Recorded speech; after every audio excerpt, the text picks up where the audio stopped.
So we start bang on 35 past.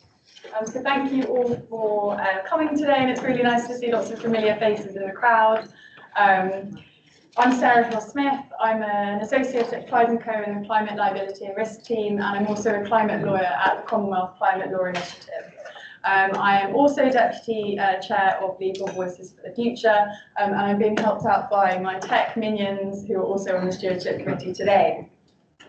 So you'll see on the screen behind me that there are some quite evocative photographs. We'll be discussing these at the end of the session as part of our usual creative content section. We're flipping it around a bit this session to trial showing the content at the beginning and seeing how that changes the discussion at the end. So try keep these pictures in mind as we go through the topic today and the discussion today, and then at the end we'll reflect on how they shed light on what you've learned. So can you flick to the next two slides, please? So just the usual housekeeping at the beginning. So if you can go to the next slide. Sorry, it's quite difficult not having control of everything myself. So most of you know that Legal Voices for the Future is an educative initiative that brings together junior lawyers. So we've moved away from saying young, but junior practitioners once a month in very informal collaborative knowledge sessions like this, where we look at a particular topic and we get together and we share ideas and learnings. Next slide, please. Just some housekeeping. So the session will be recorded today, and we do have a lovely photographer who will be taking snaps.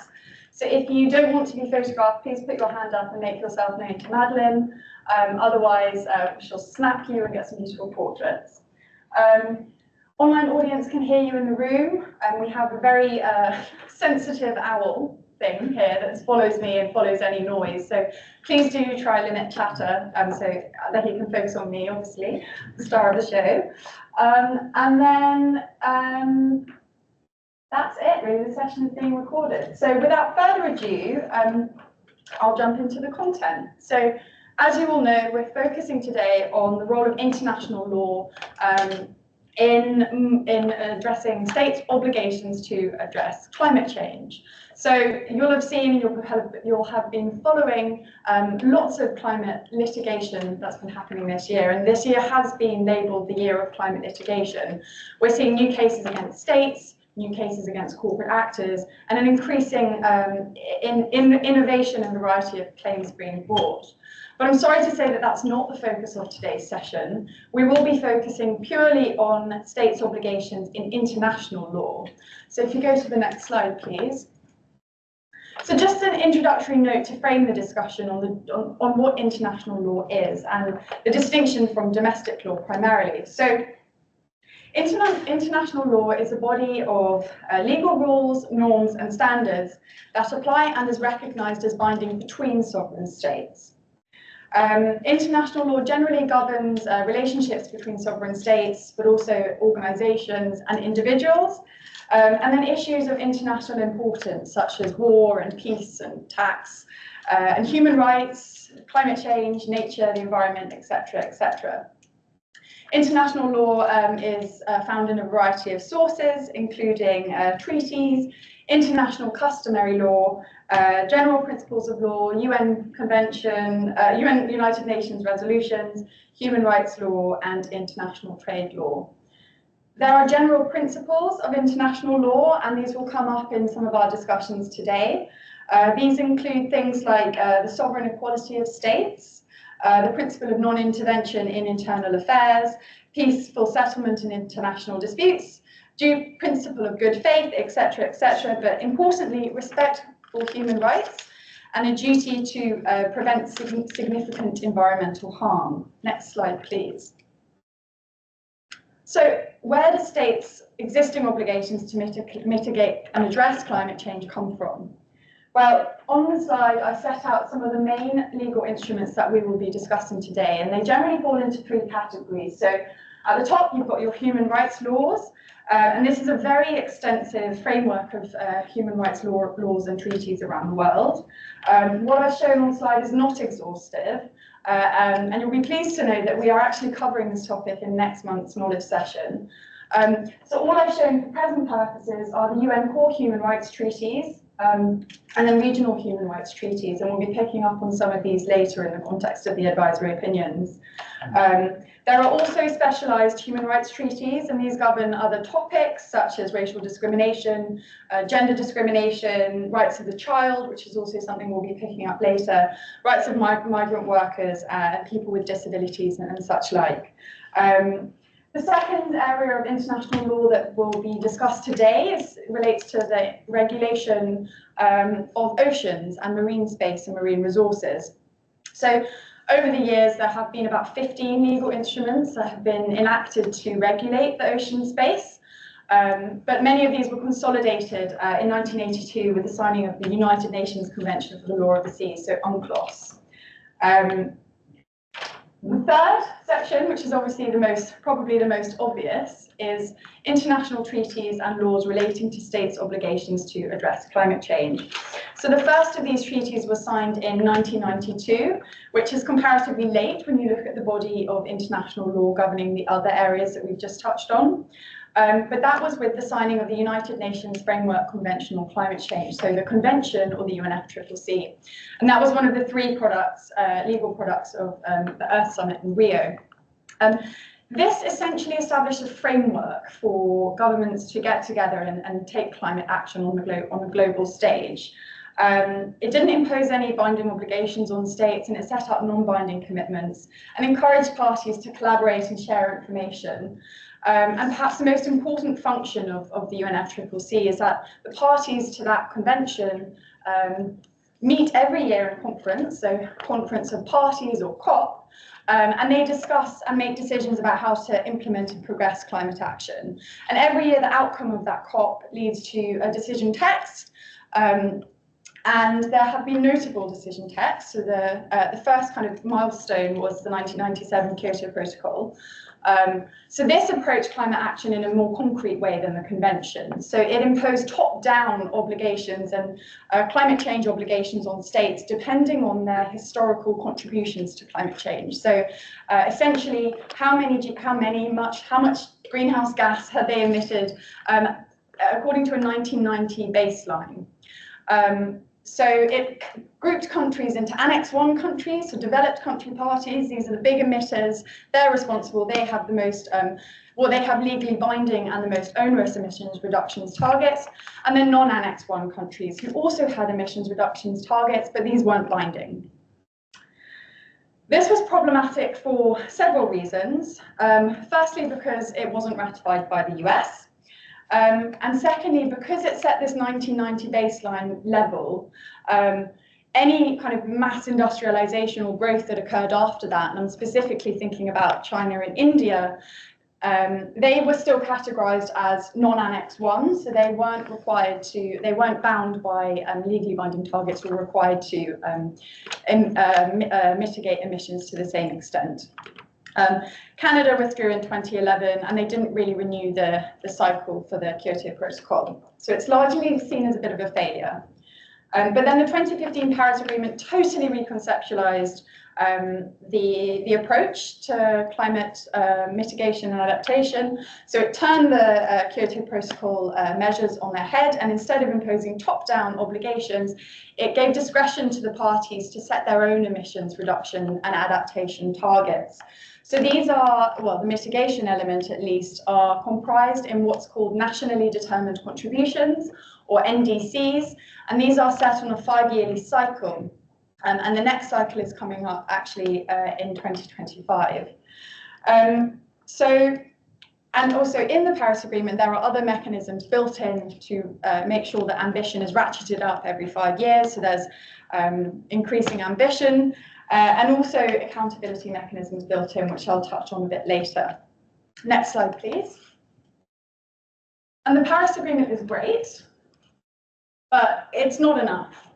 As we all know, states are still not doing enough to meet their legal obligations under climate change, to address climate change, and the impacts are being felt all around the world, most notably and most heavily in vulnerable countries such as low-lying island states, or countries that lack climate resilient infrastructure, such as Pakistan, which is on the right there.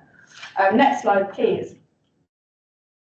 And this is because when you look at the country's NDCs, you'll see that there's significant gaps of where we are and where we need to be. So the graph on the left is from Climate Action Tracker. And if you look at this green line, this is the trajectory we need to be following to be in line to limit temperature warming to 1.5 degrees C by the end of the century. So you'll see that there's a significant drop. And by 2030, we need to be emitting a maximum of 27 gigaton equivalent, of carbon equivalent, by 2030. But when you look at what states have pledged in their NDCs, which is this line here, we have a target gap of 19 to 22 gigatons. And then when you look at the actual policies and laws that they've enacted to implement those NDCs, the gap is even bigger. So if you think about it, this is where we need to be. Here's what we've pledged. We're not even meeting our pledges, and here's where we're going to be if we are complying with laws and regulations. And that doesn't even take into account the fact that not all laws and regulations are being met at the moment. Next slide, please. So why is international law falling short? Well, there are some inherent issues and challenges raised by challenges facing international law when it comes to climate change. And there are some issues there as well. So lots of states argue that it's hard to actually regulate climate change given the boundary nature of greenhouse gas emissions. The second is that corporate entities, who are often the largest emitters, are not parties to the treaties directly. The third argument, which is something that's being touched on at the moment in the context of the European Court of Human Rights decision, is that international law regulating how states address climate change, interfering with nationally determined contributions, interfering with domestic legislation, it overreaches into domestic politics. And many states are saying that this is not the role for international law.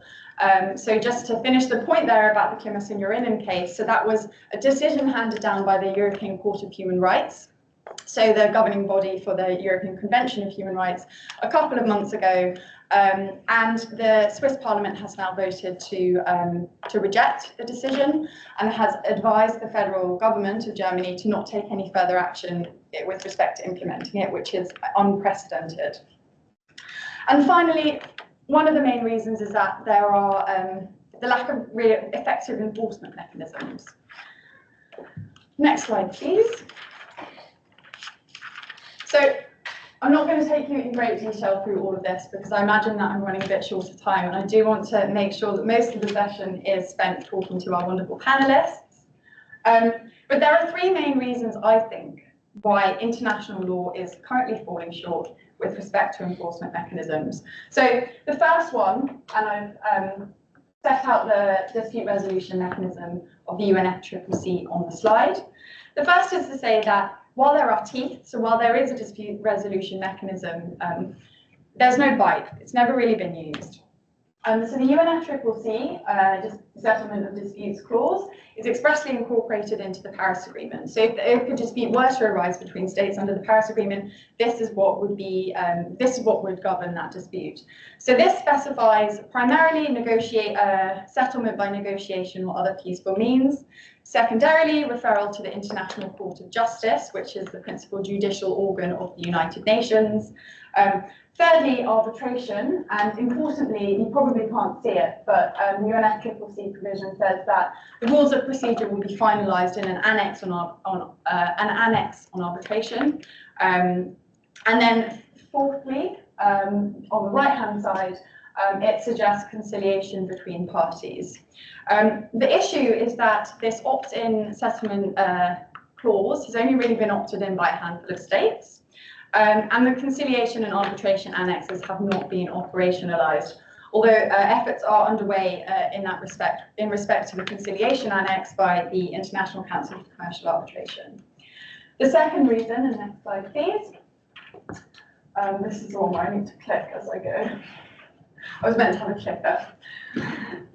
The second one is that it relates to standing. So under the treaties, only state parties to the conventions and treaties have authority to bring disputes under the treaties. This is generally consistent with international treaty law, and it makes sense. So that is, what's this one? This is in the UNFCCC text. Oh, gosh. Just done. Okay. That was in the UNFCCC text, but it's also true of UNCLOS. And then when you look at the ICJ statute as well, it's very clear that only states can bring disputes.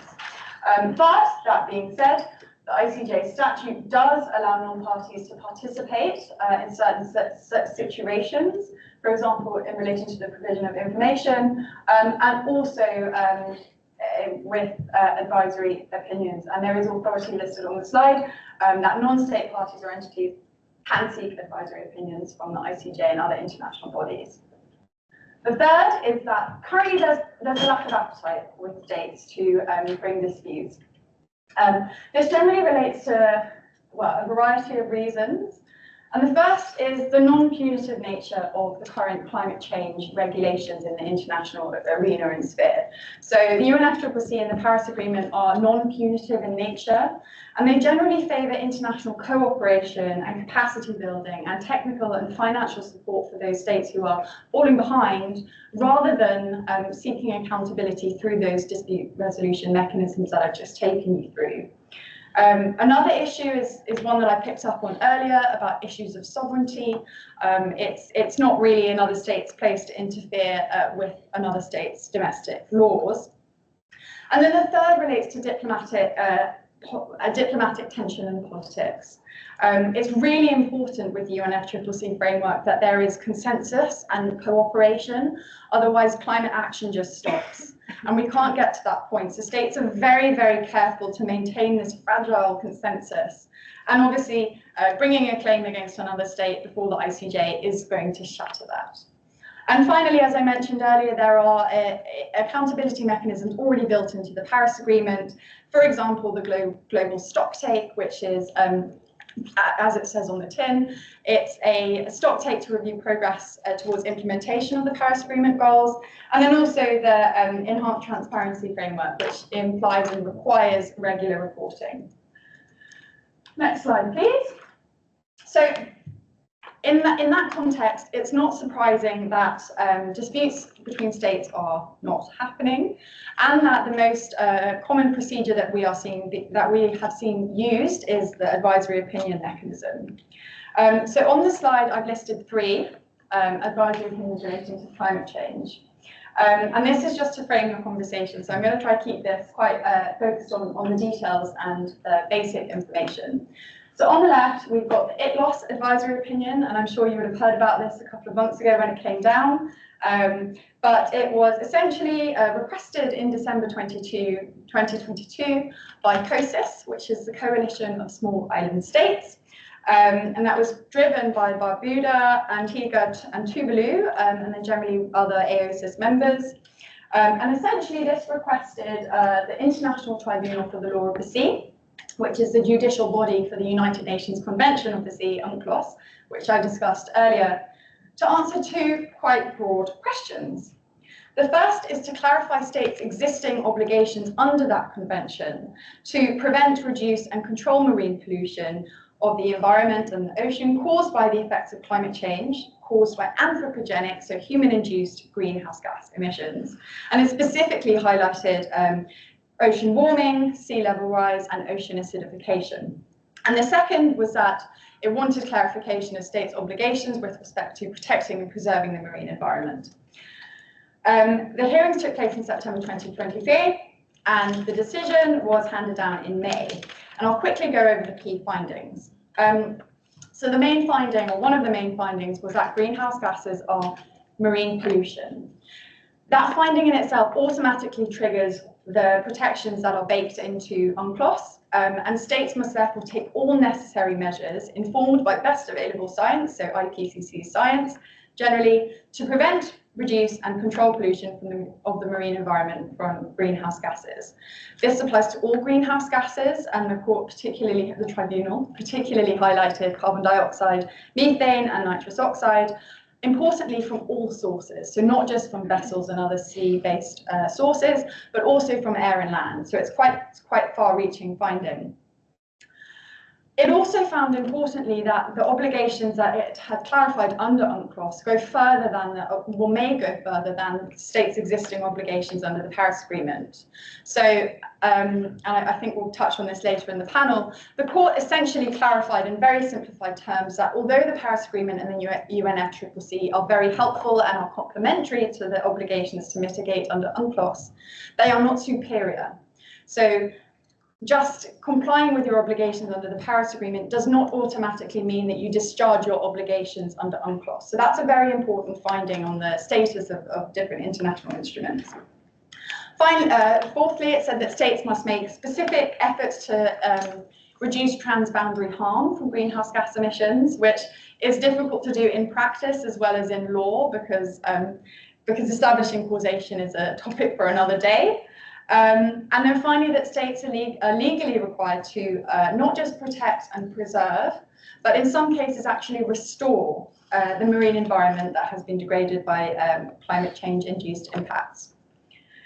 In the middle, we've got the Inter-American Court of Human Rights advisory opinion. So this was submitted and requested in December 2022 and was received by the court in January 2023.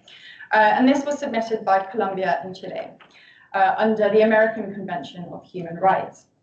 So highlighting the disastrous effects of climate change that are being experienced in their countries, the request and the countries asked the court, the Human Rights Court, which I should say has already handed down quite a progressive advisory opinion in 2017 on states' obligations to mitigate climate change through the lens of human rights. It asked the courts 20 very specific questions to further clarify that finding. These relate to states' obligations, like specific measures that states should take to mitigate and address climate change, protection of human rights, rights of vulnerable groups, so specifically women and children and future generations, and environmental defenders as well. It also asks questions about access to justice, information and reparation, and then also some questions about international cooperation. So this proceeding is still ongoing, and it is being labelled, or I think it is actually the largest climate case in the world. So proceedings have involved 262 submitted legal briefs, more than 600 participants, and there's been 2 sets of hearings. And I think Hard was actually at both of them, at one or both of them, so he'll be able to speak more about that. And then finally, on the right is the ICJ advisory opinion. So I spoke a bit about the ICJ earlier, and I just wanted to say a few things on this. So this legal is seen by many as the kind of culmination and will be the ultimate authority on the issue. So despite being the UN's primary judicial organ, the ICJ has never expressly addressed the issue of climate change. Interestingly, it did actually set up a chamber to hear environmental disputes in 1993, but it was disbanded in 2006 because there were no cases on its docket, which I don't think would be the case now. And actually, this isn't the first time that an advisory opinion has been requested from the ICJ. Actually, in 2011, another island nation, Palau, supported by the Marshall Islands, also submitted a request, or tried to submit a request for an advisory opinion. But generally, that request was more specific than the question posed to the ICJ in this instance. And it asked for clarification on states' duty to prevent transboundary harm caused by GHG emissions, which I mentioned just now was quite difficult to do. And then critically, to address the issue of responsibilities for climate change and damage to vulnerable states, which is something that states don't want to touch with a barge pole. So that was unsuccessful. But then fast forward 8 years and we're in 2019 and some students in Vanuatu are feeling desperate and they decide to have another go. So they take the idea to seek an ICJ-AO to their government. It's very quickly put on the agenda of the Pacific Island Forum, and then very quickly a large campaign is commenced to build momentum and support for this, because the process for getting an ICJ-AO isn't as direct as with ITLOS, where an organisation can submit a request directly. A resolution of the United Nations General Assembly is required, and to get that you need to get a majority in a vote. So a huge campaign was rallied, and Eula, who is somewhere online, has been absolutely instrumental in that campaign. And in March 2023, the UN General Assembly resolution was passed with consensus, and the request was formally submitted to the ICJ. This, again, asks very broad questions, so seeking clarity on states' obligations to protect the climate system from greenhouse gases, importantly for present and future generations. And then, critically, it goes one step further than the other two, and it asks for clarity on what the legal consequences will be if state actions or inactions cause climate harms. So that's the context. And now I'd like to move on to our panel discussion.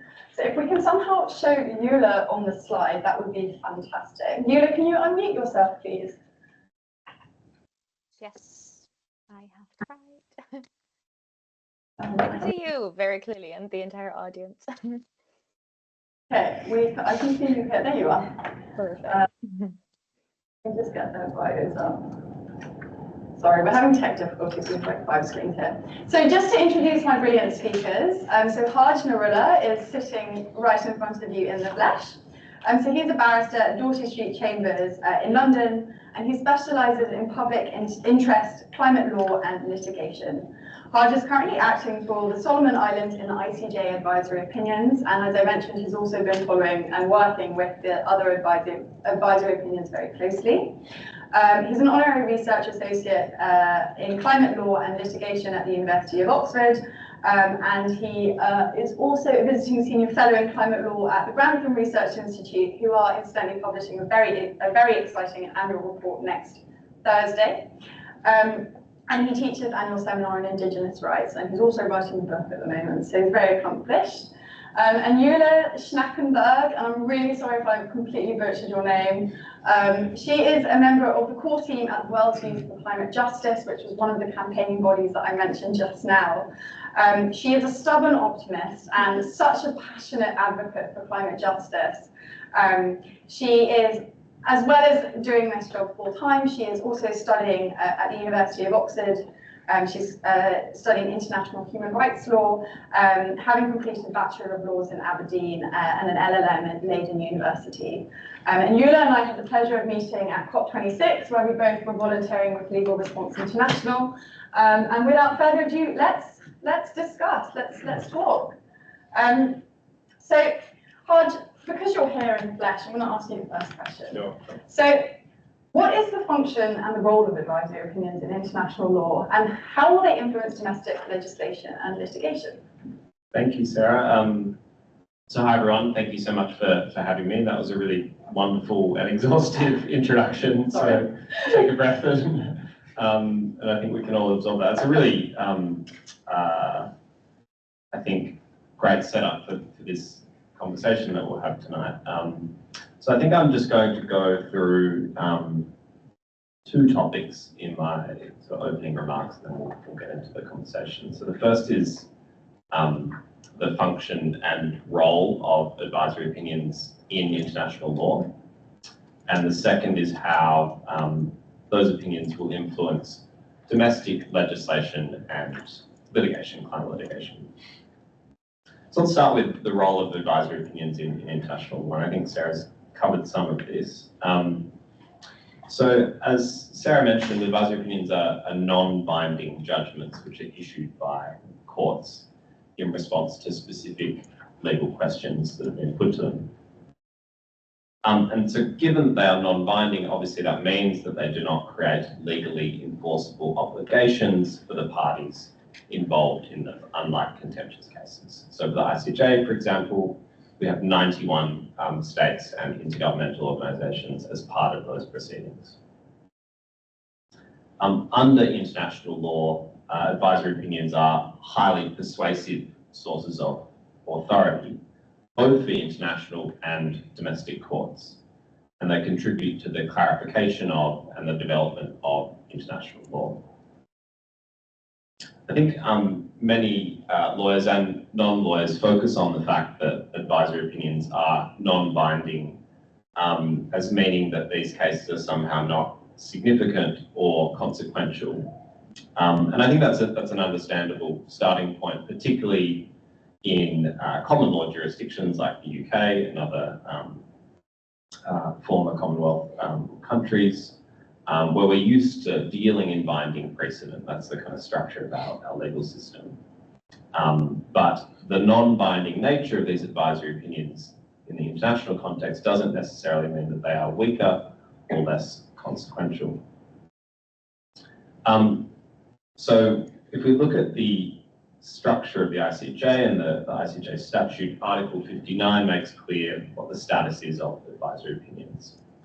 And it states that decisions of the court will only be binding on parties who are party to that case in a contentious case, and it won't be binding on subsequent decisions of the court. So what that means is that we have a non-binding character for decisions from the ICJ, both in contentious cases and in advisory opinions. So essentially, and that's also the case for both the ITLOS and the Inter-American Court of Human Rights, the two other advisory opinions that Sarah mentioned. So what that means in practice is that both advisory opinions and decisions in contentious cases are viewed in accordance with the weight of that authority, the significance that's attached to them. And there are a few reasons why this particular set of advisory opinions will have a particularly large amount of weight attached to them in the future.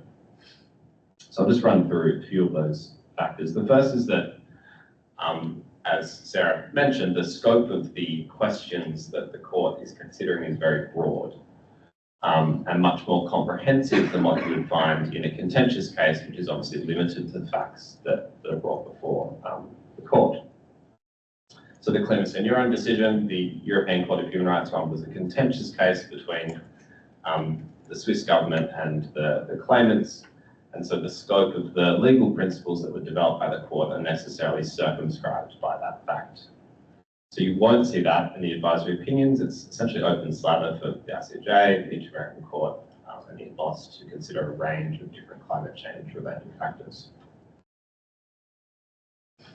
The second reason why there'll be particular weight attached to these decisions is the fact that they're pretty singular. So we haven't had comparable decisions aside from the 2017 opinion that you mentioned. And we're unlikely to get a similar set of cases in the future. If we think about where we're at in terms of climate change, this is really the decisive decade to act. And so this will essentially set the international framework for the foreseeable future. And the final point is that there's just simply very limited authority from international courts on the question of climate change or related environmental questions. So there's essentially an open field for these cases to establish what the legal parameters are and the state obligations are, which will then guide subsequent international cases and domestic cases. And that's obviously going to be important for states, but also non-state actors as well, and maybe we can touch on that a bit later. So that brings me on to my second topic, which is the way in which these opinions will influence domestic law and litigation. So I think for our purposes, there are three ways in which the advisory opinions will shape domestic legal systems. The first is as persuasive authority for domestic judges. So again, not binding, but persuasive authority. And I think given the global nature of climate change and the global phenomenon of climate litigation, these cases are unlike any other that these courts have heard before, which are obviously focused on issues that are more specific to different jurisdictions or certain states. It'll mean that courts will continue to consider the impacts of climate change in coming decades, the implications of the energy transition, And in trying to resolve those questions, they'll have a reference point from the ICJ and the other advisory opinions.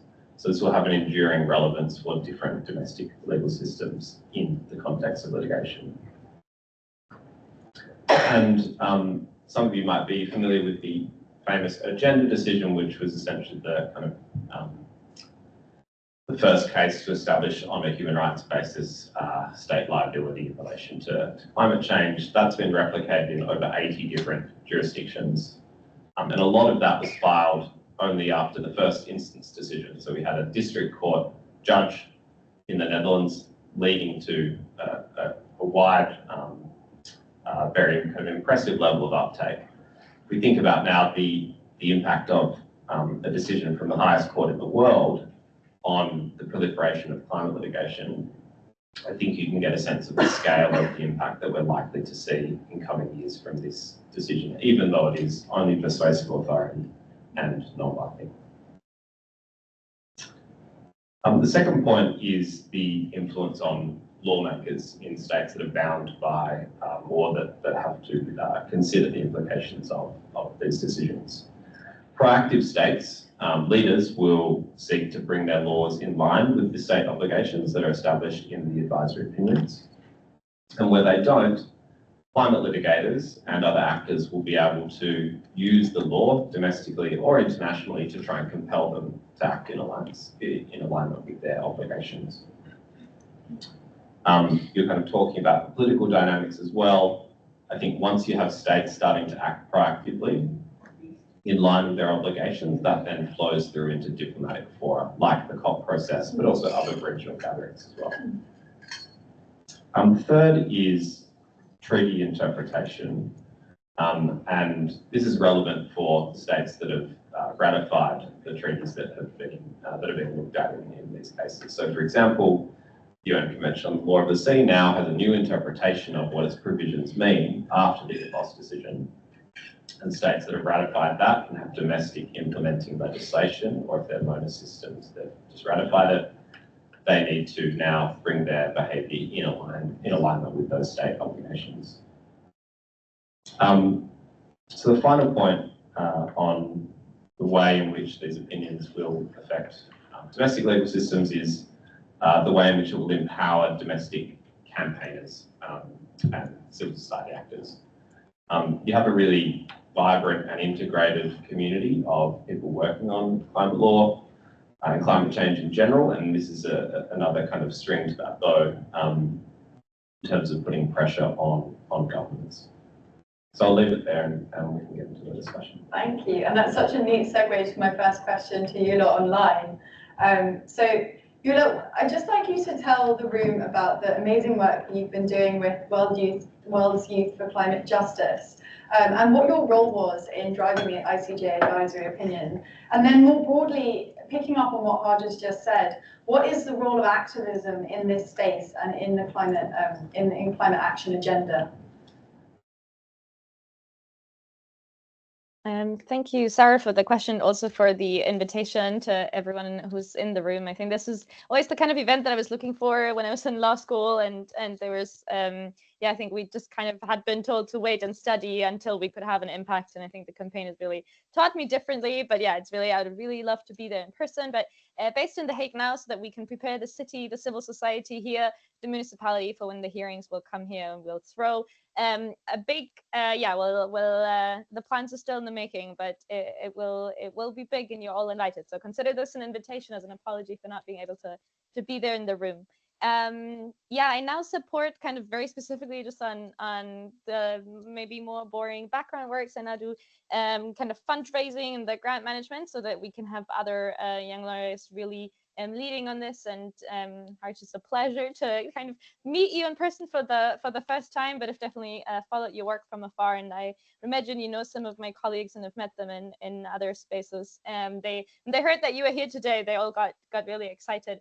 And so we have assembled, it came from students in the Pacific. They were studying in the classroom, kind of learned about the Palau advisory opinion, and then reached out to different Pacific governments, and the Pacific governments, the leaders were very quick to jump on this idea, and they've been working very closely although at a professional distance, but have been really engaging with civil society on what they hope to get out of it. And I think that's crucially important. And they said if we need, because the advisory opinion request for the ICJ has to go through the UN General Assembly, the Pacific students, after they had gotten their own governments involved, they said, okay, now we need a global movement, so we need to copy what we've done in the Pacific around the world. And of course, there's big differences across regions, but the approach of young people talking to their own leaders has been very successful throughout. So we've kind of tried to quickly assemble a global network of students, of environmental NGOs, of different civil society organizations. So not just the traditional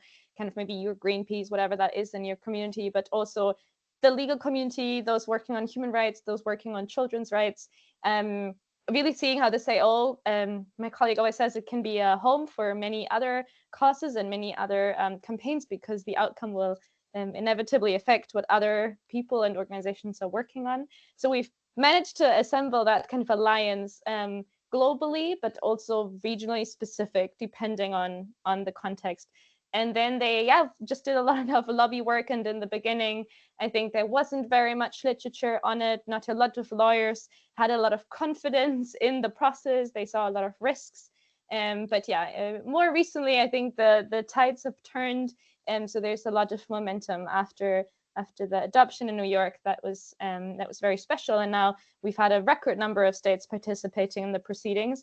And of course, that is because the team around the Vanuatu government is doing an incredible job, really pulling in Pacific states, small island states who've never engaged with the proceedings before, or with the court before, and also with advisory proceedings. So they're doing an incredible job.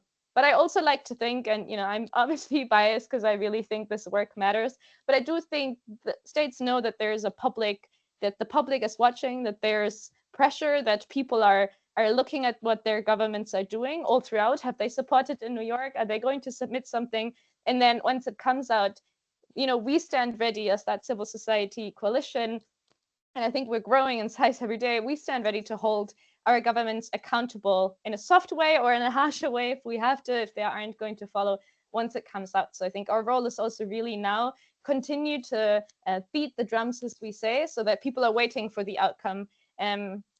To then really kind of do something. If you're a champion state, then we push you and we celebrate. And if you aren't, then we'll find another way to bring you in line with the obligations that we hope the court will spell out. Thank you. Thanks so much, Julia. And just to clarify, when Jules talking about New York, she's talking about the UN General Assembly resolution vote that happened last year, which has now led to the formal AO being commenced. So your work is so inspiring, and I feel very kind of privileged to be in the same network as you and to know you. I always feel very uplifted. But I wanted to touch on something that's kind of been the underlying theme in my presentation, but also in what you both have said so far, and it's about the role of vulnerable island states. So it's no coincidence that two out of three of these advisory opinions, and three including the Palau unsuccessful advisory opinion, they were requested and driven by vulnerable island states. So a question to both of you, and I don't mind who takes it first, but do you think that the international law framework has failed vulnerable nations, and particularly island states? I'm happy to jump in. I think yes and no.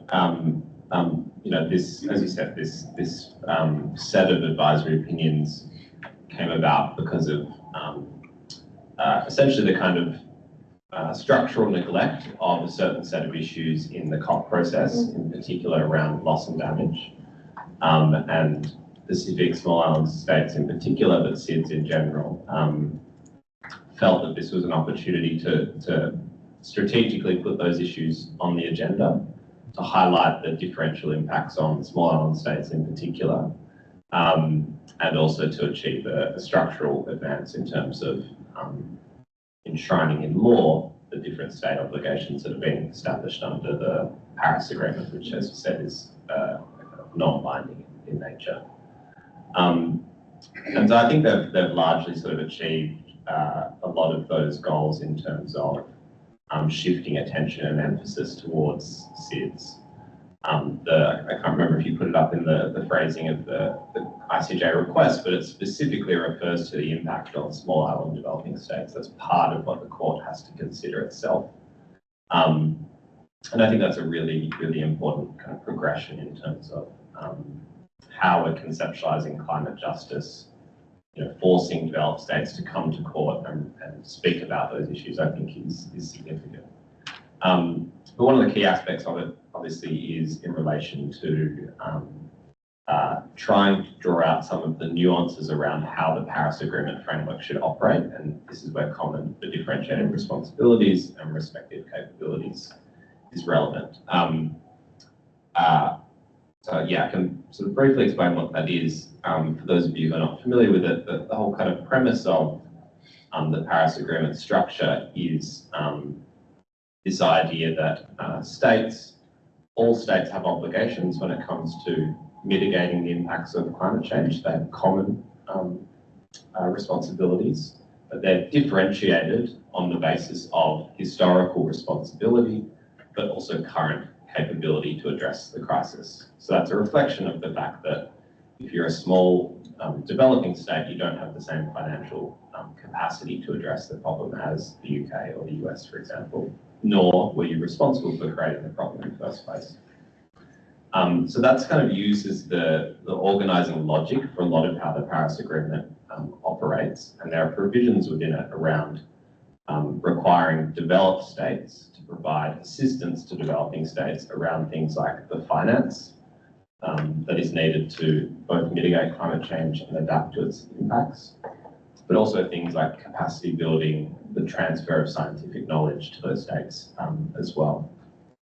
But there are some kind of unanswered questions around that idea in terms of it may be that some developed states have greater obligations, but what does that actually mean in terms of a number, right? What should their NDC be? What should developing states, what should their NDCs be? And as you pointed to, we've got this big kind of existential question almost about what do you do with China, India, and the petro-states, all of whom are kind of loosely considered to be developing states under the Paris framework. So those questions haven't really been adequately answered by the COP process, and the ICJ proceedings in particular are an opportunity to get into some of those really kind of knotty and politically sensitive questions, which have sort of been kicked down the road a little bit by the COP process because it's a consensus-driven political initiative ultimately. So I think those ideas are right. The concept of common but differentiated responsibilities, I think, is the right one. And we're kind of now at the moment where the rubber hits the road, and hopefully we have a progressive decision from the ICJ, and I think, fingers crossed, we will. But yeah, so I think it's a kind of a glib response, but it's sort of yes or no. Well, it's an honest one. And sorry, just follow up before I go to you all on the same question, but how do you think that AO will impact the COP process, if at all? Yeah, I mean, it depends what it says. I think it's got to be hugely significant for the COP process because it's essentially, you can kind of think of this through a separation of powers lens, right? This is the world going to the World Court, the judiciary in terms of getting their view on the legislation that's been made by the COP process. So any decision of that court is obviously going to be very significant then for the executive and the parliament in considering how to respond to it. If the ICJ comes out and has a very strong interpretation of state responsibilities, so what states have to do if they breach their obligations to mitigate and adapt to climate change, I think that creates a huge set of questions for the international community. So, for example, if you are a small island developing state who now has a legal basis under the decision of the ICJ advisory opinion to go to the UK, for example, and say, we haven't contributed to this problem, we're suffering really extensive damage as a result of climate change, you haven't met your mitigation obligations, and therefore you've breached that responsibility under international law, we're now suing you for the harm that we have suffered. That then leads to reparations, and I can talk about the different options there. But essentially what that comes down to is essentially quite significant compensation that the ICJ can order against developed states. So obviously that's not the best way to resolve this structural question of how do we essentially allocate capital in a way that allows developing states to respond to climate change. And so I think it kind of puts the ball in the court of the global community to say, rather than each state going to the ICJ one at a time to get their funding, maybe let's have some more proactive mechanisms, or let's adequately finance things like the loss and damage fund and the GCF and so on. Yeah, thanks. Eula, I'm going to throw the first question back at you now, but I'm also going to layer in youth because you've specifically been working mostly with youth movements. So just in case you've forgotten the question or got lost in Hajar's very interesting answer, I just would like to know if you feel like the international law framework has failed vulnerable islands, but also the youth. And one of the things I forgot to mention as well about the ICJ advisory opinion request is that as well as specifying the particularities of island states, it also touches on the role of youth in future generations. So the request is couched in the language of intergenerational equity. So I wonder if you could come in and pick up on those 2 points, because you seem to sit quite neatly at the nexus of them, Eula. Thank you for that question. And yeah, I think actually there's so much. So maybe just to start, I feel like the fact that the request mentions future generations, of course, at first we thought it was a win, and then we've heard, just between us, of course, the text went through loads of rounds of negotiations because there were states involved. And so every word in there is a reason why it's there. And initially it might have just been there once or at a different place. So now it's there twice, and we're still trying to understand what that matters, what that means, and how that might impact what might come out. But in general, I think because it's there, it's something that we can rally children, young people, those working on intergenerational equity issues, the rights of future generations. It is something we can rally around. So I do think it is a win, but I want to be careful. I'm not entirely sure why it is there the way it is. And of course, also I think always saying, oh, future generations, we do take away a bit of the focus from historic responsibility. I think it's interesting.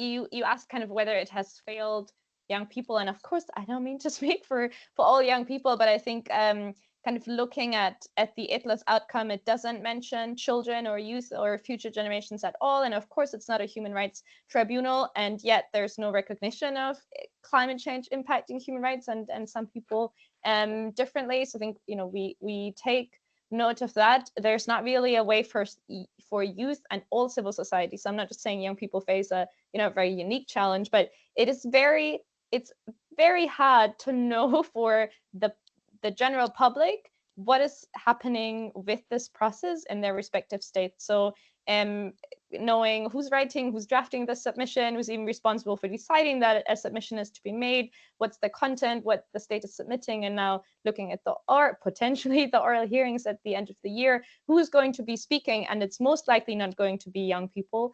And I think that's where maybe we turn from, like, has law failed small island states or developing states of the global south?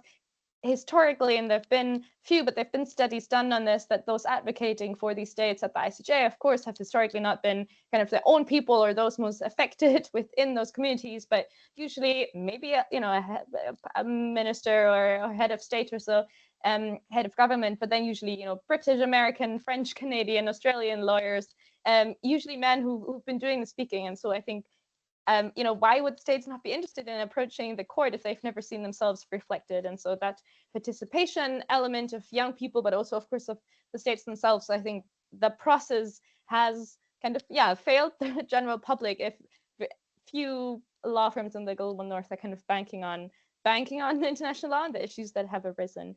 And I think very concretely, and I'll only share this because very few people have been able to witness this, but when the written submissions were handed in here in The Hague, and I think that's where maybe the logistical arrangements in international law have failed small states.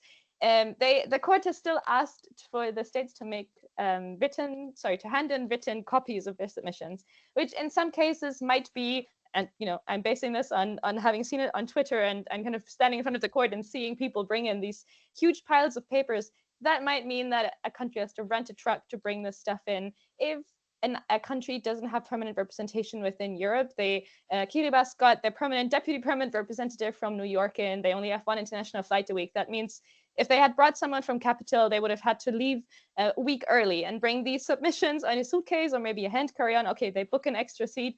They then, with the cobblestones in The Hague, bring these boxes of paper to the court. It's so outdated. It's super expensive. It's not accessible at all. There's not a platform for digital submission, for example. And now the comments, apparently of what I know, but you are the expert, have to be handed in the same way. So how is this accessible if countries are struggling to even find the domestic capacity to write these submissions, and then they have to bring them here and print them 30 times? It's absolutely ridiculous. And we've seen people bringing in these huge paper boxes or trying to drive in, but they were just by themselves. So I think the processes, logistical arrangements of how this case has been has I think failed, and I give them another chance for the hearings to do this differently and make it more inclusive. And I think as the general public, we've struggled to find a place to engage, even though it's going to affect us and then younger generations even more all throughout. So yes, but of course I can't speak for small island states, so this is just on the basis of what we've been able to see. Oh, I had no idea that those logistical obstacles were coming up. That is, you see it at the COPs as well, logistical issues that completely prejudice states with fewer resources. I remember at COP in Glasgow, some delegations were staying in Stirling, and they had to wake up at 4 in the morning, having finished negotiating at 2 in the morning the night before. So it's just crazy when you think about all the logistics that go into this.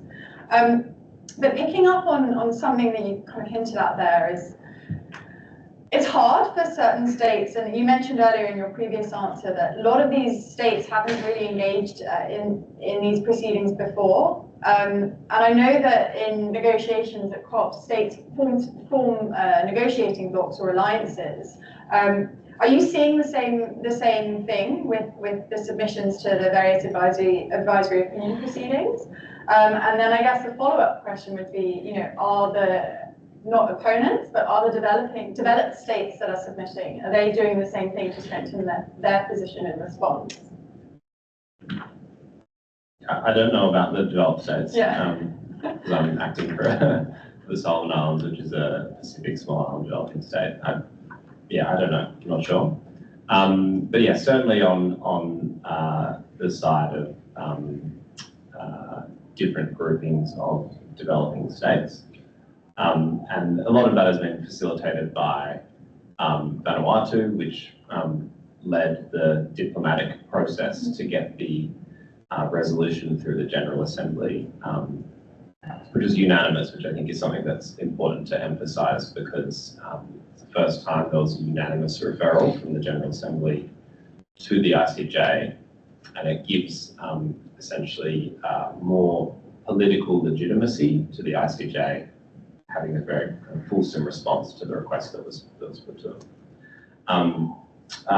So obviously there is diplomatic engagement. I think one of the kind of difficulties in low resource settings and with these legal processes in general is that the lawyers who end up acting for states I don't think it's assigned based on merit. There's not like a central register of where you go to get the best qualified lawyer to represent the rights of a state. You have a real mixture of, if there's domestic capacity or interest in terms of having the Attorney General's lawyers be part of the legal team or not. And so you have, even amongst states that on paper look the same, often very divergent levels of capacity in terms of who just ends up being the counsel or the solicitors who act for them. And those types of things then flow into the nature of the collaboration between those states who ought to be collaborating with one another. So it's not always as smooth as it should be, and it has been relatively ad hoc based on some of the procedural shifts that have happened with deadlines being extended and so on.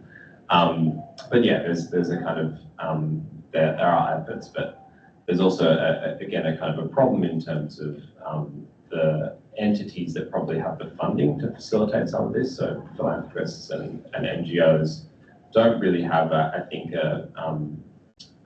sort of a legitimate role in stepping in and then organising states around, their interests, because it just threatens the sovereignty of those states. And I think when you're talking about climate vulnerable states and trying to be conscious of neo-imperial dynamics around some of the ways in which NGOs can operate, it means that many of them have kind of stepped back, which I think makes sense from one perspective, but possibly the outcome has been less coordinated than you might have expected, sort of from the outset of these processes. Yeah. Yula, do you want to come in on that or not? You can say no if you don't want to. Yeah, I think we've been trying to see. I think this is definitely not publicly available information. We've kind of met at ITLAs those who pleaded on behalf of the European Union. They were also going to be the ones involved in the ICJ submission, and they're really hard to get hold of. Like, sure, you can send us an email. We'll have to coordinate among member states, but it's really it's not transparent, and we kind of, the general public doesn't have access to the submissions, and we're not entirely sure when that will be. So we don't really know. I think kind of publicly that information isn't available. I would imagine there has been a level of coordination. We've seen in the COP process that historic emitters tend to use the same lines of arguments in their ITLA submissions as well. But we are not aware of a big evil conference where they would have aligned it. But they've also not been responsive to any effort to influence. Yeah, and we've tried with all of them. So what are the main arguments that you're seeing being raised by the big emitters, or in other proceedings, obviously, because these ones aren't public, but you just mentioned them. Can you speak to that? Yeah, and happy to be corrected by all the experts in the room, and please feel free to jump in as well. I think that they've said at ITLAs, but then the tribunal came out very strong against that. But Australia, for example, some European states, they said that in Paris is where we find obligations of states in relation to climate change, and we shouldn't be intervening with that process. And then ITLA said very clearly, Paris, you have to go beyond. There's Paris, but you have to do more. And so I think it is likely, although I can't confirm because we don't have access to the submissions, the public doesn't have access to the submissions. I think it's likely that they will say the same thing, referred to the COP process, which is entirely voluntary and has failed as you showed us in this horrific graphs before. But I think they will use similar arguments that the courts aren't the way to do it. We should be diplomatic about it. Use Paris. That's where you look. So I think just to pick out one of these unhelpful things. I don't know if they dare after what ITLAs has said to kind of critique the level of scientific certainty, but they've been very creative and bad in the past. So they might say that, there's just no way, and they might rephrase the question to kind of distract the court from what this is really about. I think there's loads of different ways they can be unharmful, but I think the Paris argument is kind of the main one that I would think of first. But what do you think? Yeah, no, I agree. I can't talk about, obviously, the submissions that have been made by states for the ICJ proceedings, but and the Inter-American Court proceedings haven't involved any states who are kind of on the other side as such, so it was sort of everyone just agreeing with each other for 5 days in a row, which is interesting. Unusual. I think maybe I'll just sort of comment on the nature of that lex specialis argument and why it's particularly significant in the ICJ context. As we just heard, ITLAS came out against this idea that the only thing that states have to think about when it comes to climate change is what it says in the Paris Agreement and the UNFCCC. And there they were just looking at the relevance of the UN Convention on the Law of the Sea in relation to the climate change obligations of states. The ICJ is looking at a whole suite of different areas of law, kind of everything that you can imagine. And that's contained in the chapeau, the kind of first bit of the request, where it says, having a regard to, and then lists all these different areas of law. So international human rights law, international environmental law, UN Convention on the Law of the Sea, general and customary international law, and so on. So it's a very wide universe of sources of law to draw on, and then say states have all these different obligations, many of which, or most of which, are more stringent than the Paris Agreement. And so the argument then of dual states is to say, potentially, that by having Paris be the only relevant framework, we don't need to look at the other sources of law. And that's what they said at ITLOS. That's been rejected by ITLOS. And so that's a really consequential move in the jurisprudence, which kind of wrong foots a lot of those states for the ICJ proceedings. So yeah, I mean, they'll be made public hopefully quite soon, certainly after the reply round and potentially before the hearings. But yeah, but I think that's really kind of the main argument that a lot of states sort of hung their hat on for ITLOS, and these other attempts to try and say that the science is not settled, isn't particularly convincing, given how emphatic the IPCC is. Yeah. And do you think there's scope for the ICJ to depart from the advisory opinions of ITLOS and the Inter-American Court of Human Rights? Yeah, so there is. Obviously, they've got the capacity to do it, but one of the key functions of the ICJ is to harmonise international law. So this is kind of part of the, I think, accidental genius of the sequencing of these cases, where you've had not only the European Court of Human Rights coming out in Clinton Senior and basically saying we're on side and not closing off too many doors in terms of the other types of climate issues. Then have this decision from ITLOS, which I think is more progressive than a lot of us were expecting. And we'll have the decision from the Inter-American Court of Human Rights probably at the start of next year. And that is by far the most progressive international court in the world. So if you think about another favourable decision from the Inter-American Court where they can look at now ITLOS and build upon that, you then have a sequence of 3 judgments, all of which have come out strongly in favour of state obligations. And it really paints the ICJ into a corner if they want to harmonise international law. Because if they are suddenly saying something different, you have a splintering of different regimes into regional areas. So I'm really optimistic about it. And for me, actually, ITLOS was kind of the key domino, because if they had been conservative, then it puts Inter-American Court in a difficult position. The ICJ can kind of pick and choose. So, there's a lot of risk involved in commencing these parallel proceedings, but I think it's kind of going as well as any of us could have expected so far. Great.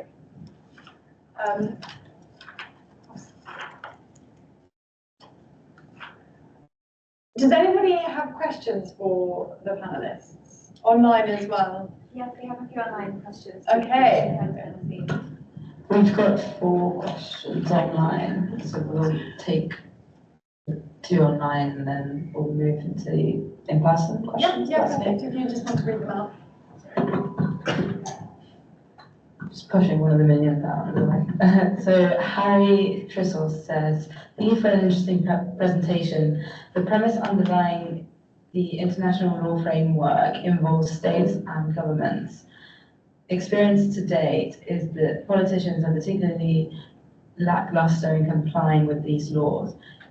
Is there any merit in taking different strategy that involves citizens' litigation against greenhouse gas emissions or polluters in their own countries? Attribution will be a forensic challenge, but perhaps a general eco-law for approach in multiple countries might gain traction. Eco-lawfare, sorry. I think the question is there any merit in taking a different strategy that involves, and as I interpret it, enhances the individual or citizen litigation against polluters?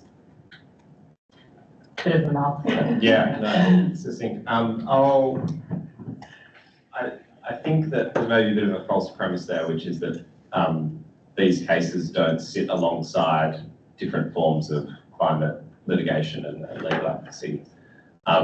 These cases will provide rocket fuel for that movement, which is already, rapidly expanding. And so I think maybe I can speak to kind of the impact on corporate climate litigation and litigation against non-state actors. So obviously everything we've been talking about is sort of ostensibly about the obligations of states. But one of the really welcome things that came from ITLOS is that it referred to the fact that the obligations that they were describing also applied to non-state actors.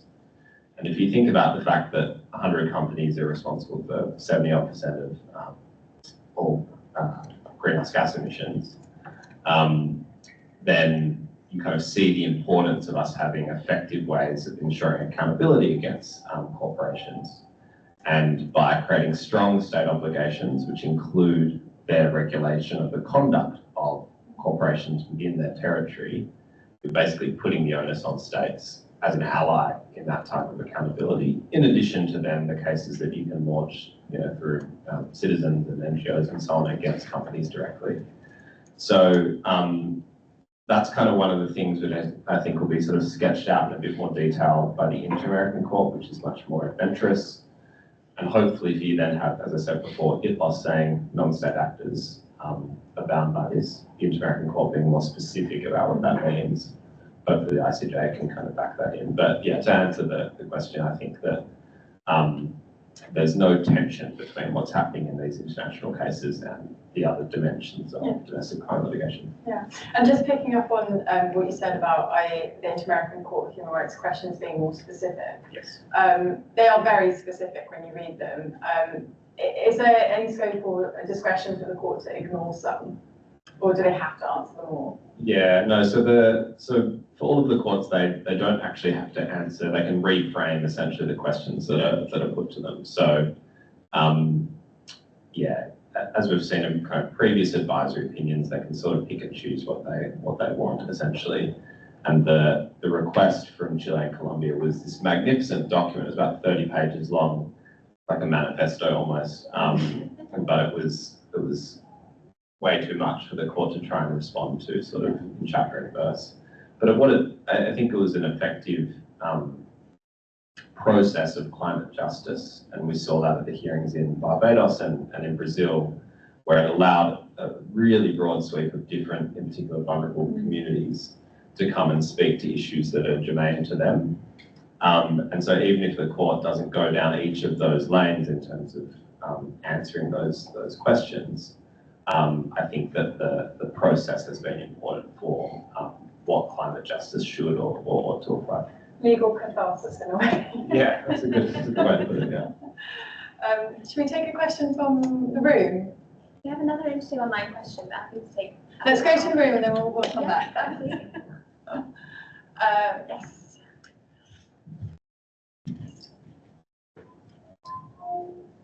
Thank you. Thank you so, sorry. Glad it wasn't me. Just if you speak into it and then I'll moderate the sound. Is it better? It's off. It's, now, better? I think there's still an. Yeah. Is it getting any better? Yeah. Okay. Thank you so much for mentioning SIDS, because I think it's not arguable anymore that they're at the forefront of climate change and it's not their own doing.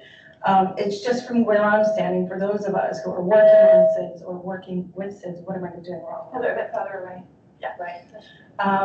Who are working on SIDS or working with SIDS, just the very issue that the starting point being that there is no actual working definition of who SIDS are or who belongs to the group of SIDS.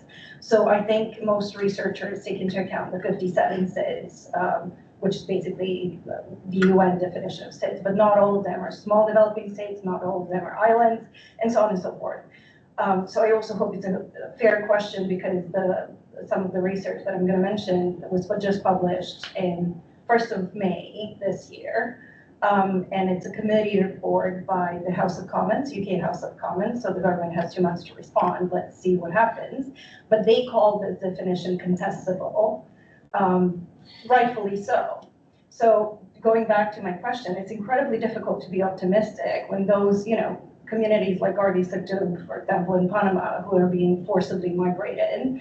I'm thinking also with Kiribatis, migration with dignity, where I think it's right, rightfully pointing out that there should be dignity in that kind of migration, where dignity is kind of the last thing on the agenda, it seems like, what they've been dealing with. And yet we're still debating who's included and who's not. So again, the research that you would take a look at in addressing SIDS would include some states and it wouldn't include others. So it's really lacking in a sense, and it's really not unified. So anyhow, I guess I'm asking for a jolt of optimism, if anyhow possible, if there is something that could be looked at as, possibly an optimistic outlook when it comes to SIDS. In terms of clarifying the definitional scope of who is. Yeah, exactly. The definition, and also kind of in encompassing the definition, but also addressing the issues that they're dealing with in doing so. I mean, I think I think you're unlikely to get that precision from the ICJ or the Inter-American Court, because the Paris Agreement talks about specific obligations in relation to SIDS and LDCs, the least developed countries, and so it kind of creates a three-part structure where you've got the recognition that developed states need to do certain things. I mentioned them earlier: finance, capacity building, scientific transfer, and so on. You've got developing states who are the recipients of all of that, and then you've got specific provisions in relation to LDCs and SIDS. The problem is that middle wedge where we don't know who's developing, who is not also at LDCs and SIDS.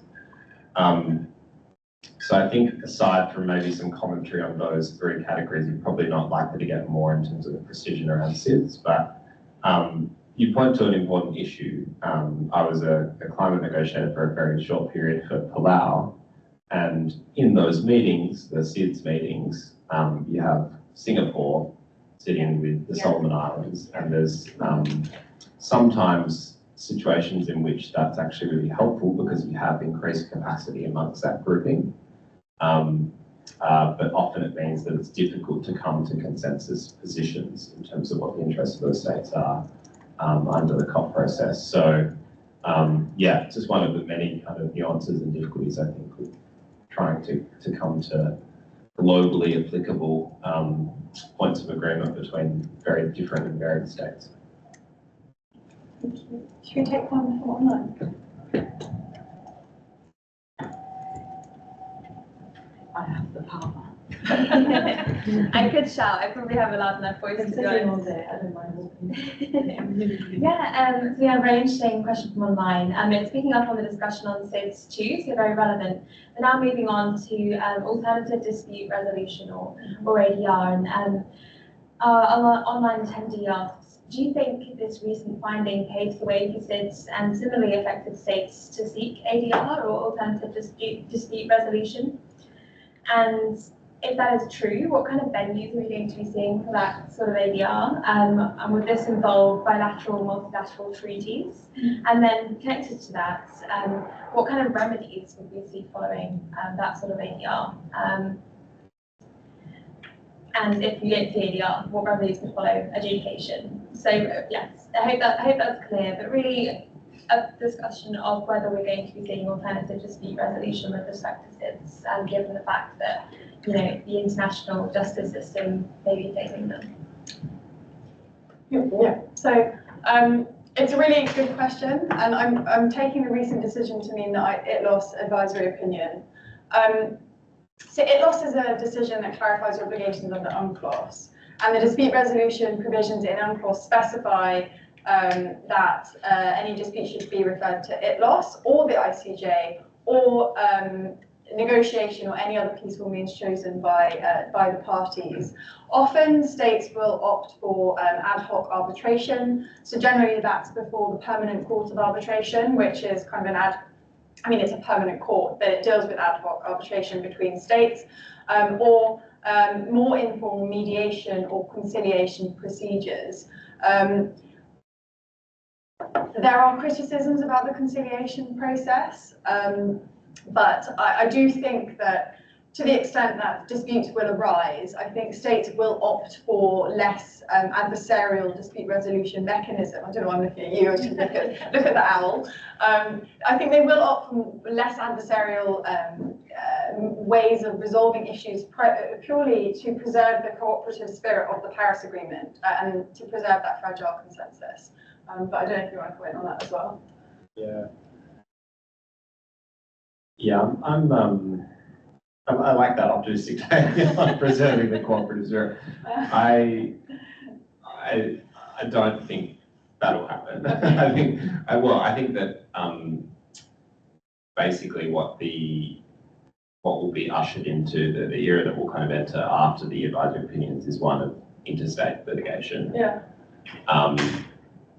Because we're going to continue to see, SIDS or just countries that are suffering negative impacts due to climate change, not having their needs adequately met by the COP process. And then there'll be a framework available for getting that accountability from developed states. And I think that's a good thing. And I don't actually think it necessarily has to derail then the COP process. I think it just adds another set of dynamics essentially in terms of what are the alternatives to what's negotiated in that room, and it's empowering developing states to say, if you don't give us what we want, then we'll go to the ICJ and enforce the obligations that have been established that you owe us already. So I think, they're already, I don't think they are particularly cooperative states, at the moment anyway. And so it's more just a matter of how are you changing the rules of that game and the parameters. And I think it's a really positive improvement, hopefully, to that process. I mean, my experience of COP negotiations are distinctly passive-aggressive. Yes. Very indirect aggression. But what if the developed country parties on the receiving end of these lawsuits just withdraw from the conventions under which they're being sued by the developing nations? Yeah, so this goes back to this kind of lex specialis point I was talking about before, which is what are the sources of those obligations that the ICJ and the Inter-American Court will establish. So the Inter-American Court is just making an advisory opinion under the American Convention on Human Rights. So just a human rights treaty, it's not all these other areas of law. And they can interpret other areas of law into the American Convention. But essentially what that means is that you will have human rights-based obligations, state obligations to reduce emissions and to do things in relation to adaptation. So if a state withdraws from the UNFCCC, they'll still have those obligations under human rights law in the Americas if they're within the jurisdiction of that court, and the same will apply in the context of the ICJ. States will continue to be bound by international environmental law, customary and general international law, and so on. So I don't think you're going to see a sort of flight from the UNFCCC because the totality of the state obligations will hopefully be from a range of different sources. And that's why this lex specialis decision in ENLOS was really consequential, because it kind of took the legs out from underneath that conservative argument that developed states are using to try and justify not taking action. Yeah, I guess that's the beauty of them happening under so many different conventions. Yeah. Are there any questions for Eula relating to campaigning or activism? Not online, but could we have some more questions from the room? Yes, we've got one hand. Two hands. We're running quite tight on time, so we want to give everyone a short break before we move on to the final part of our session. So this may be our last question, unfortunately, but not to fear, because we'll be continuing the discussion in the final part of the session. Can I also ask that you just say your name, your company affiliation, and just to make sure that we can move into the break faster. Just stick to the question. If you feel comfortable saying where you work, you can also come as an individual with no affiliation. Hi Eula, I'm Isabella from Opportunity Green. We know each other through INLOS and ICJ proceedings. I have a question specifically on campaigning around implementation. As I'm originally from Switzerland, and we've seen a massive backlash, not just by the parliament, but really across all parties and also the general population. So I guess my question would be, with these supranational proceedings, be they contentious or non-binding advisory proceedings, how can we make sure that campaigning can that campaigning can really support the implementation of these international proceedings and also kind of take the general public with them after. Does that make sense? Good question. Hi, Isabella. Good to hear from you and see you again. I think you're posing, this is the hardest question. I think we are trying to think what makes sense for this mobilized coalition to do once it has come out. Sometimes maybe I make it sound quite big, but really this is quite a small team of people who's been working on this for several years. So in the beginning, for years, we just said, oh, we need to get to New York. We need to get enough states on board.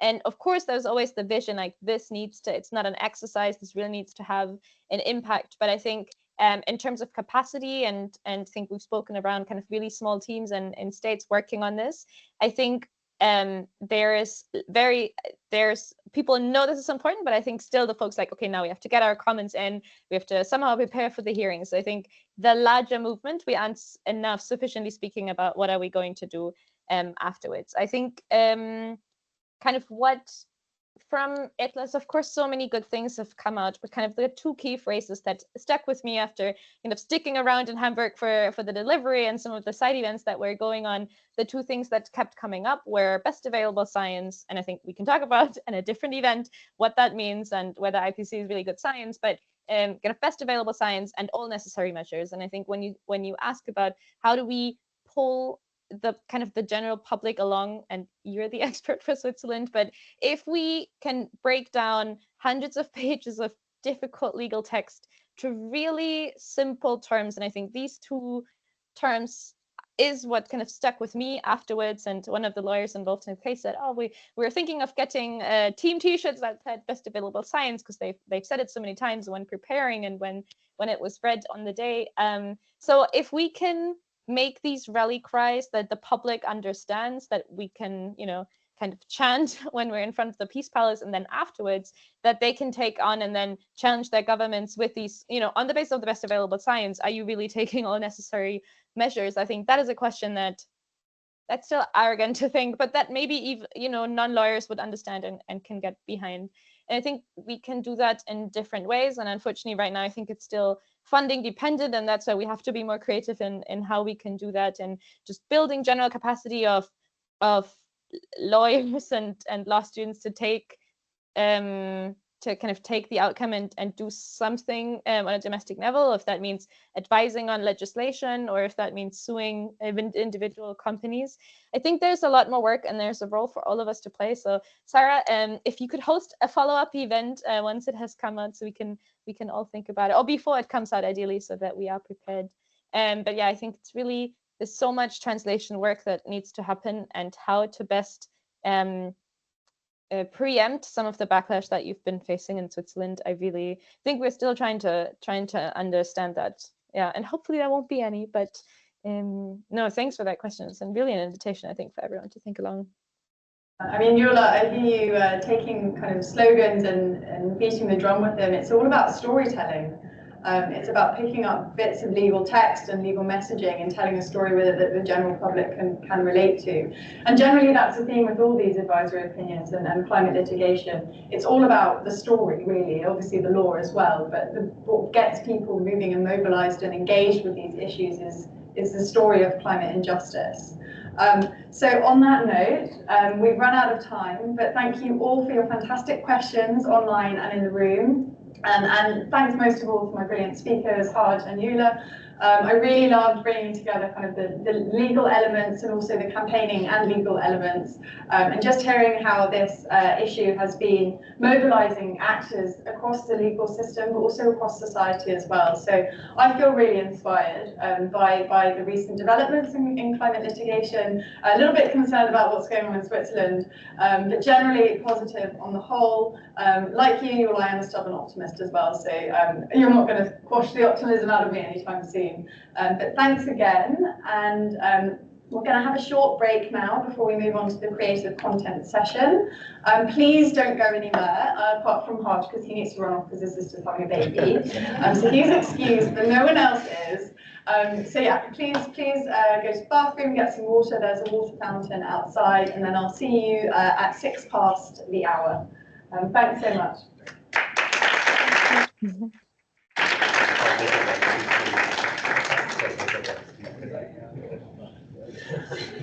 I will know. Sorry, I can't remember. That's fine. The questions, but I was preparing it. Yeah. Yeah. I know, when I saw your email, I was like,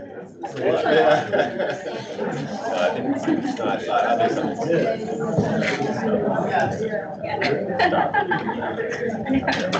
The introduction was awesome. Thanks. I felt like a bit of area.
compliment. We're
trying to figure out how many people for groups, because there's 4 of us here, there's fewer here. Okay, maybe if you want to facilitate a smaller group, and then how many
Hi everybody, sorry to break up the conversations, and sorry if I've done that really awful thing where I catch you mid-sentence and you're about to come up with something brilliant.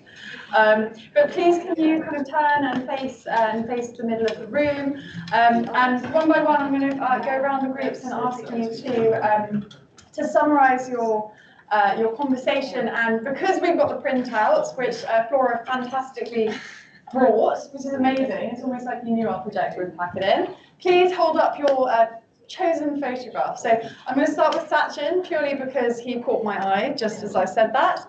So please go ahead, and Marina will bring you a microphone. We haven't actually chosen one.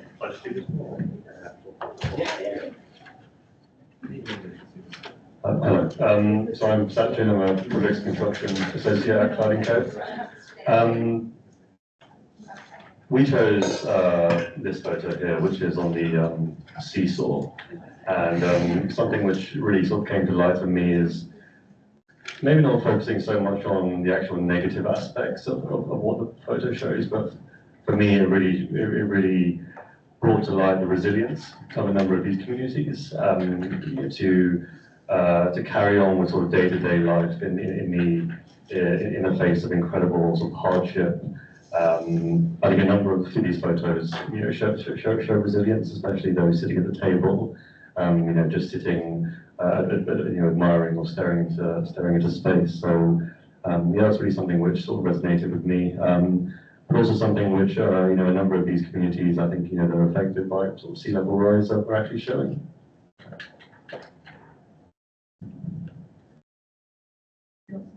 That you'd like to add? I guess. I mean, I don't know but no, just something that people were saying that like where they're looking seems to be quite an interesting contrast. Maybe some of the like older people in the photographs might be looking down, maybe a sense of shame or blame as the kind of the older generation as well, what the world are leading with. Whereas, as you pointed out, quite a few of the younger generations seems to be looking up and towards light. So I think, yeah, there's a little bit of hope in some of the kind of more haunting or more despairing aspects of the images. That's beautiful. Thanks. Moving on to the next group, would you like to show us your chosen photo? Maybe give it a short description for people that are attending online and then your thoughts. So we ended up going with a few images just because we thought they'd be a good representation of the group of pictures. So in terms of visual descriptions, I mean, they all show obviously people, mostly kind of sitting down with somber faces. There's some people predominantly. And so what we discussed in this context, a couple of themes have emerged. Of course, we discussed kind of the mood that was portrayed through these images, this kind of environment that seems very hostile and cold and a little bit dark. We also discussed this kind of contrast between humans within nature and yet being in a natural environment that's kind of not usual or not habitual for us. And this idea of being surrounded by kind of animals and nature that we cannot communicate with and that's strange to us.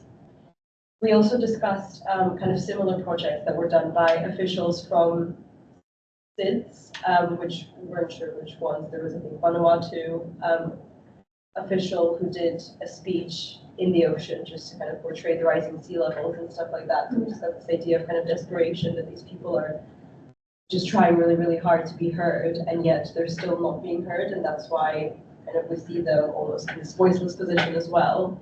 And towards the end, we kind of started this discussion as to why it's then important that this issue goes beyond law, and it's not just a legal issue, and that's why it's important to have these people involved. And unfortunately, we ran out of time. Thank you, that's really good perspective. I wanted to see if anybody from the online audience wanted to feedback on their discussion. Yeah, Harriet, if you wouldn't mind coming on, unmute and video if you feel comfortable, and just to discuss. Yes, sure. Can you hear me okay? Hopefully you can hear me. So we unfortunately didn't have an awful lot of time just for some breakout room issues to discuss, but we kind of had an initial think about our emotional responses to the photos, although we didn't quite have chance to pick our favourites. I think we felt that there were almost conflicting emotions being portrayed in the facial expressions in the photos, and there's kind of bleak imagery in many ways and a bit of resignation, but then also this kind of determination and hopefulness with the light coming in. So yeah, that was our initial discussion before we got cut off, unfortunately, but thanks. So sorry for the technical issues, and also I made you come on video because our screen's broken. We can't see you anyway. Oh no, thanks. Okay, should we come back to the room then, please? And sorry, everyone, we will run a couple of minutes over, but if you need to shoot, then please feel free to leave. But if you want to stay for the rest of the evening, then please do stay.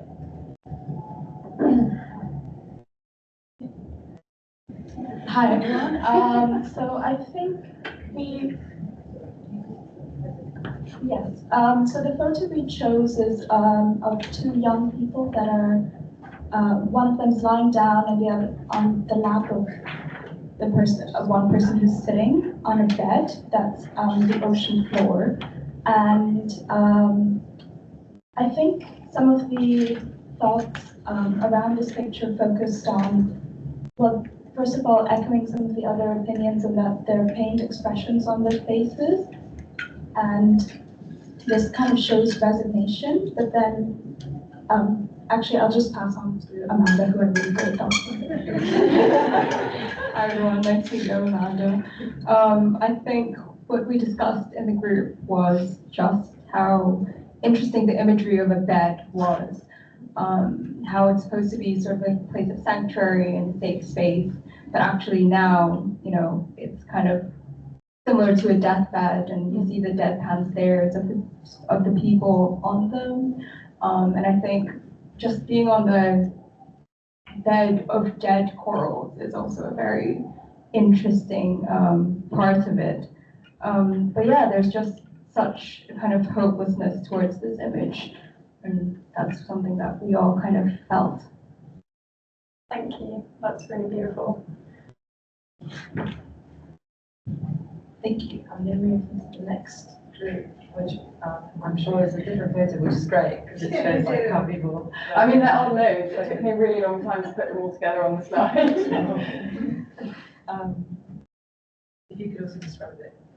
Sure. So I have an even smaller photo to show you. I don't know if anyone can see it, but hopefully you do. So it's two women. One is sitting down, one is standing on a bench, and one of them is looking down onto the bleached, crumbling coral. The other one is looking more upwards.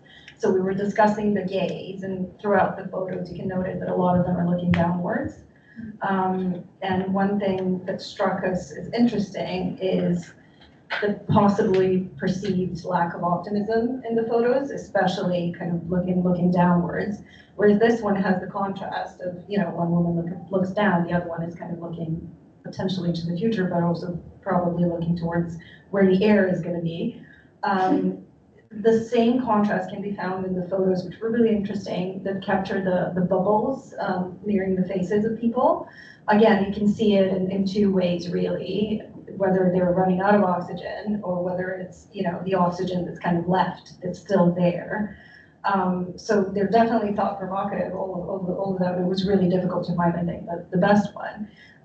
But also the possibility of kind of thinking of the photos in a different way when you take into account that they were taken in Fiji, and where Fiji is given the climate change and so on. So they were published in November 2023, right? And where we are now, how much worse it's gotten and so on. So again, this perspective of going back, the seesaw, there you go, another photo, of going back and forth between, you know, optimism and, you know, just a really bleak outlook. Yeah, very well put.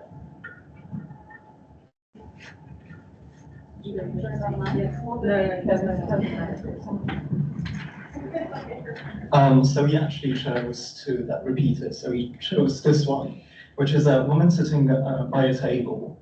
She's looking at an empty chair. And I think this actually resonates really well with intergenerational equity, because if you look at the table, there's only one person sitting. Obviously, the youngest people will be the most affected by climate change. But there's a second aspect of these photos that we discussed, which was that these are family photographs, portraits almost. And actually, that's quite interesting, because in the context of climate change and rising sea levels, actually what we see, the tables, the bed, the playgrounds, these are essentially homes which will eventually be underwater. So I think this is quite an interesting exhibition.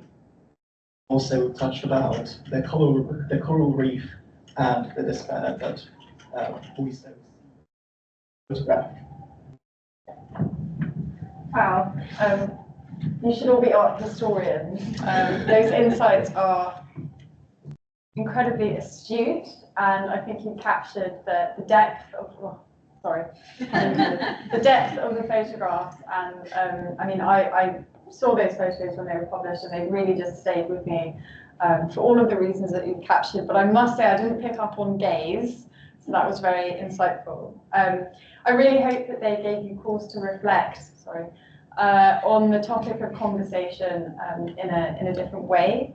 And with that, because I don't have slides that you can see, I will spare you the spiel of scanning our QR codes. But I will do it orally, and I will say that if you want to know anything more about Legal Voices, find us on LinkedIn or reach out to me or any of the Legal Voices committee members. I'm Sarah Hill-Smith. I'm on LinkedIn quite a lot, a bit more than I like to admit. Our next session is July, and it's John's, right? Yes. On human rights law. So that will be definitely not one to miss, and a really neat follow-on, I think, from this session. I think you'll be picking up on lots of the points that were raised here. And then in August, we're having a break because we all need summer. And then in September, we'll come back with Riley's session on animals and zoonotic diseases. And I'm sure I've missed out a chunk of your title.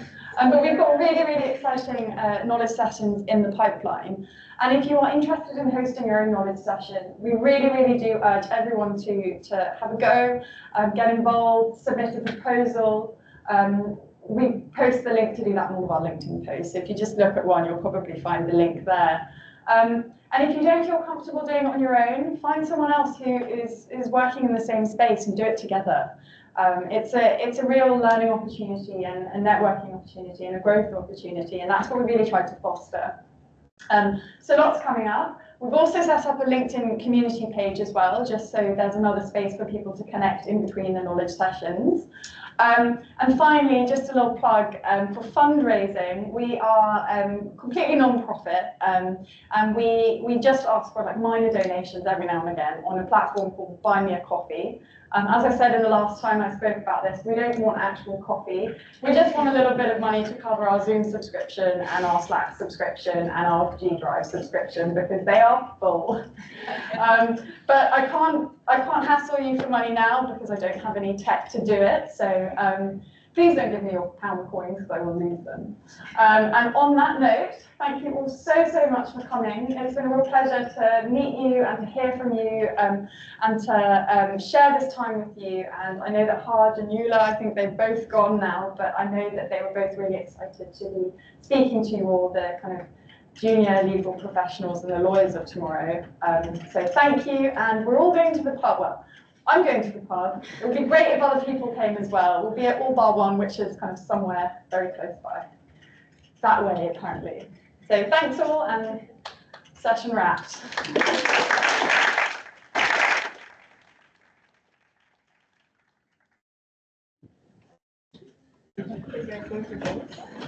Yeah.